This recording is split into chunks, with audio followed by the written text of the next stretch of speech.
কি গো, কেমন আছো সকলে? এই ঠান্ডাতে প্রচণ্ড ঠান্ডা, কি আর বলবো। তো সকাল সকাল আমি এখন সবজি বানাতে বসে পড়েছি। এখানে ফুলকপি আলু বানিয়েছি আর বানিয়েছি শিম ভাজা হবে। তো তারপর এখানে দেখো জল খাবারে আমি এখন মুড়ি খাবো। তাও এখানে আছে পেঁয়াজ ভাজা আর বাদাম ভাজা। তো এটা দিয়ে মুড়ি খাবো। তো মুড়ি খাওয়ার পর এখন আমি রান্না করব ফুলকপির তরকারি। তো প্রথমেই দেখো কড়াই তেল দিয়ে ফুলকপিটা একটু ভেজে নেব। ফুলকপির মধ্যে দিয়ে দিয়েছিলাম অল্প লবণ। তো ভেজে নেওয়া হয়েছে, তুলে নিলাম।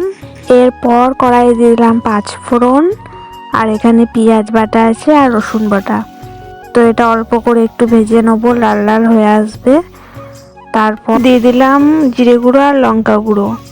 তো এবার মশলাটাকে একটু ভেজে নেওয়ার পর দিয়ে দিলাম হলুদ গুঁড়ো। তার একটু নেড়ে নেব। মশলাটা একটু কষিয়ে নেওয়ার পর এর মধ্যে দিয়ে দিলাম ফুলকপি ভাজাগুলো আর আলু, এগুলো সেদ্ধ রয়েছে সেগুলো। তো এরপর একটু নেড়ে নেবো এই মশলার সঙ্গে ফুলকপিটা আলুটাকে। তারপর দিয়ে দেবো পরিমাণ মতন লবণ। লবণটা দিয়ে দেওয়ার পর আর একটু নেড়ে নেবো। তারপরে দিয়ে দেব পরিমাণ মতন জল। আমার ফুলকপিটা ভালো করে সিদ্ধ নেই, তার জন্য জলটা একটু বেশি লাগবে। তো তার একটু জল দিয়ে দেওয়ার পর ফুটে গেল তরকারিটা। তার উপরে মাছগুলো দিয়ে দিলাম। তো এবার ঢাকা দিয়ে দেবো। কিছুক্ষণ ঢাকা দিয়ে রেখে দেওয়ার পর তরকারি রেডি। তো চলো এবার খেয়ে নেওয়ার পালা, দুপুরে খাবার খাওয়ার পালা। এখানে হাঁড়ি থেকে গরম গরম ভাত দিয়ে দিল। তারপর দিল শিম দিয়ে নিম ভাজা হয়েছিল ওটা, আর যেটা মেন হচ্ছে ফুলকপি মাছে আলুতে ঝোল।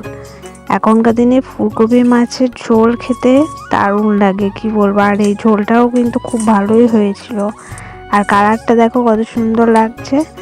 তো এবার দুপুরে খাবারটা খেয়ে নেওয়া যাক। তো চলো খেয়ে নিই। আর সত্যি বলতে ঝোলটা কিন্তু খুব সুন্দর হয়েছিল।